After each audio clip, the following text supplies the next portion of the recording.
So here I am with the another question of the Wronskian from GATE 2017. This question was of marks 2 marks. This question was of 2 marks.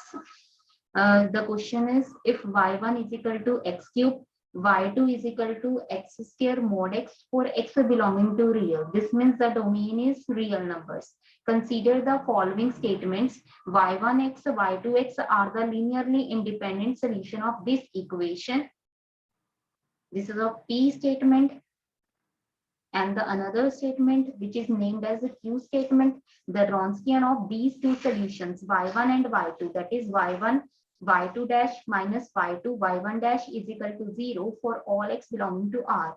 It means the given is the Wronskian is 0 on the domain. Then they are asking that which of the above statement is true. This is a P statement and this is a Q statement. Both P and Q, only P, only Q, neither P nor Q. अब हमने देखा था कि अगर हमारे पास equation special type की है तो लीनियरली इंडिपेंडेंट का मतलब कह देना होता है कि Wronskian नॉन जीरो है, ठीक है, और Wronskian जीरो का मतलब कह देना होता है कि लीनियरली डिपेंडेंट है। लेकिन यहाँ पे अगर हम देखें जो ये इक्वेशन है जिसके लीनियरली इंडिपेंडेंट सोल्यूशन की बात की गई है, क्या वो इक्वेशन स्पेशल टाइप की इक्वेशन है?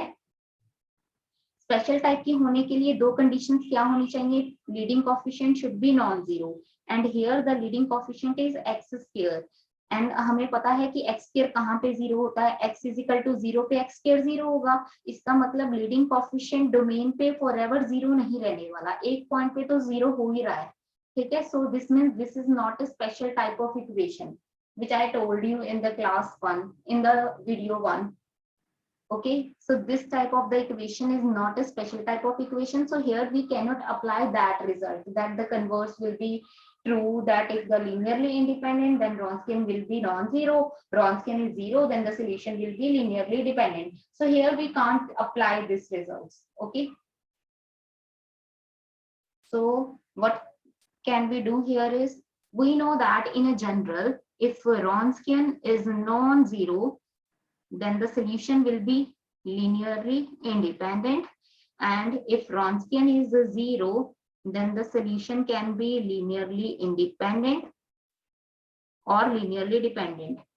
ओके, दोनों में से कोई भी हो सकते हैं अगर Wronskian हमारे पास क्या है, जीरो है। सो इससे अच्छा क्या करते हैं, हम सबसे पहले Wronskian ही निकाल देते हैं, क्योंकि अगर Wronskian नॉन जीरो आ गया तो पता लग जाएगा कि हमारे पास क्या है। Wronskian नॉन जीरो आ गया तो हमारे पास क्या पता लग जाएगा हमें कि हमारे पास जो फर्स्ट स्टेटमेंट है ये हमारे पास क्या करेगी, होल्ड करेगी पी स्टेटमेंट, और क्यू स्टेटमेंट जो है ये होल्ड नहीं करेगी। तो हम क्या करते हैं, सबसे पहले Wronskian ही निकाल देते हैं। Wronskian कैसे निकालते हैं हम, y1x, y2x,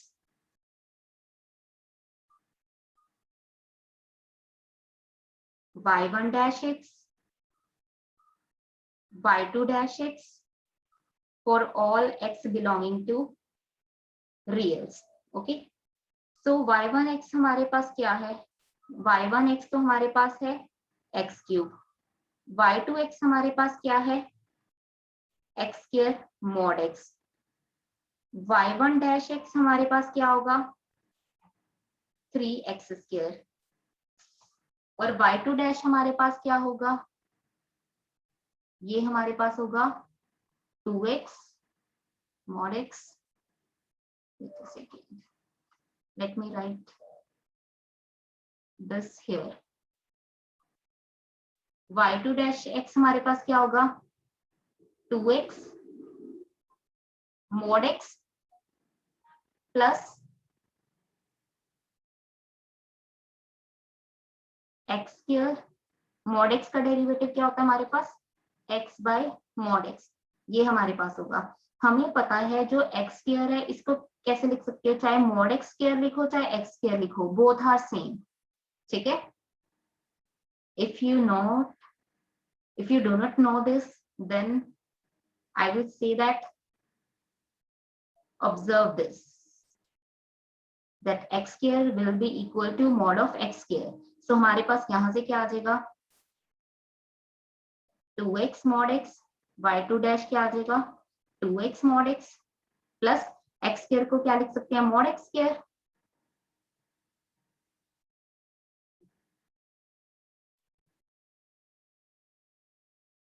x स्क्वायर को क्या लिख सकते हैं mod x square, x mod x यहां से क्या आ जाएगा 2x mod x plus x mod x, तो ये किसके बराबर हो जाएगा, यहाँ से 2x mod x plus x mod x, it means it will be equal to 3x mod x। तो y2 डैश हमारे पास क्या आ गया 3x mod x। तो हम यहाँ पे वैल्यूज पुट करेंगे y1 y2 y1 dash y2 की, तो हमारे पास रॉन्स्कियन क्या आएगा, रॉन्स्कियन विल बी y1 तो हमारे पास है x cube, y2 x square mod x, y1 dash 3x square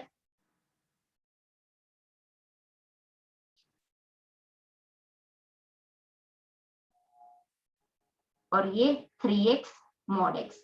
तो हमारे पास डिटर्मिनेंट निकालना है, क्या आ जाएगा 3x4 mod x minus 3x4 mod x, यहां से रॉन्स्कियन क्या आ गया 0 आ गया। ठीक है, तो हमारे पास p स्टेटमेंट क्या थी, q statement sorry, रॉन्स्कियन y1 y2 का ऐसे निकलता है y1 y2 dash minus y2 y1 dash, ऐसे निकलता है ना रॉन्स्कियन। डिटर्मिनेंट कैसे निकालोगे y1 y2 dash minus y2 y1 dash, ठीक है, यही रॉन्स्कियन गिवन है, क्या ये 0 है, हाँ 0 है, निकाला है अभी, तो this means this statement is true. So q statement is true, only p वाली कैंसिल होगी, नीदर वाली कैंसिल होगी, और हमें क्या निकालना है कि सोल्यूशन से लीनियरली इंडिपेंडेंट है। अब क्या हमारे पास रॉन्स्कियन 0 आ गया, हम बोल सकते हैं कि सोल्यूशन लीनियरली डिपेंडेंट होंगे, नहीं नहीं बोल सकते, क्योंकि हमारे पास यहाँ पे इक्वेशन स्पेशल टाइप की नहीं है।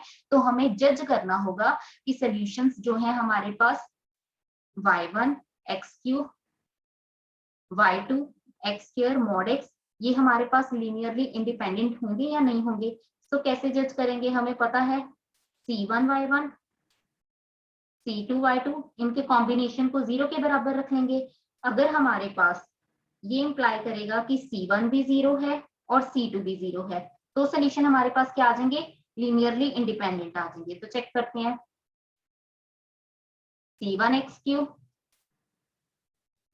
c2 x square mod x is equal to 0। ठीक है, ये इक्वेशन को हम ब्रेक कर देंगे टू पार्ट्स में, when x is equal to greater than equal to 0। Okay, c1 x cube plus c2 minus x cube is equal to 0 when x is less than 0। हमें पता है ना मॉड x को कैसे लिख सकते हैं, हम x लिखेंगे अगर x ग्रेटर देन 0 है, greater than equal to minus x अगर x लेस देन 0 है।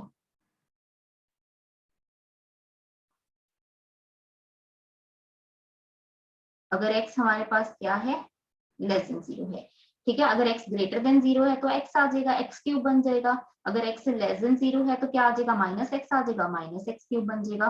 ठीक है, हमें c1 c2 ऐसे ढूंढनी है जो साइमल्टेनियसली इन दोनों इक्वेशन को सेटिस्फाई करे। तो कैसे, हमें पता है ना दो इक्वेशंस को कैसे सॉल्व करते हैं, ऐड कर दे दोनों को, क्या आ जाएगा 2c1 x क्यूब, ये तो कैंसिल हो जाएंगे। ठीक है, क्या आ जाएगा हमारे पास इज इक्वल टू 0, 2 0 है नहीं, x क्यूब तो हमारे पास रियल को बिलोंग कर रहा है, आर्बिट्रेरी है, तो यहाँ से क्या आएगा c1 क्या आ जाएगा 0 आएगा। c1 को क्या करेंगे यहाँ पे पुट कर देंगे, फर्स्ट इक्वेशन में पुट कर दो मान लो। ठीक है, सॉरी यहाँ पे क्या करो, ये फर्स्ट इक्वेशन है, ये सेकेंड इक्वेशन है, किसी भी इक्वेशन में पुट कर दो, हम फर्स्ट में पुट कर लेते हैं, तो क्या आएगा c1 तो 0 आ गया, c2 x क्यूब 0, यहाँ से क्या इंप्लाई करेगा c2 0, तो हमारे पास c1 भी 0 आ गया, c2 भी 0 आ गया, तो हमारे पास क्या हो गया, ये सोल्यूशन क्या हो गया लीनियरली इंडिपेंडेंट हो गए। अगर हमें पता है दोनों कोएफिशिएंट्स 0 आ जाए तो सोल्यूशन क्या होते हैं लीनियरली इंडिपेंडेंट, तो हमारे पास ये इक्वेशन भी सही है। तो हमारे पास आंसर क्या आएगा, बोथ p एंड q। यहाँ से हमें यह भी पता लग गया कि हमारे पास काउंटर एग्जाम्पल मिल गई, हम इस एग्जाम्पल को याद भी कर सकते हैं। X square y double dash minus 4x y dash plus 6y is equal to 0 की कन्वर्स हमारे पास होल्ड नहीं करता कि रॉन्स्कियन 0 है, तो हम पक्का नहीं बोल सकते कि सोल्यूशन लीनियरली डिपेंडेंट होगी। ठीक है, तो काउंटर एग्जांपल भी यहाँ से हमारे पास तैयार होगी, तो आप क्या कर सकते हो, इसको याद भी रख सकते हो।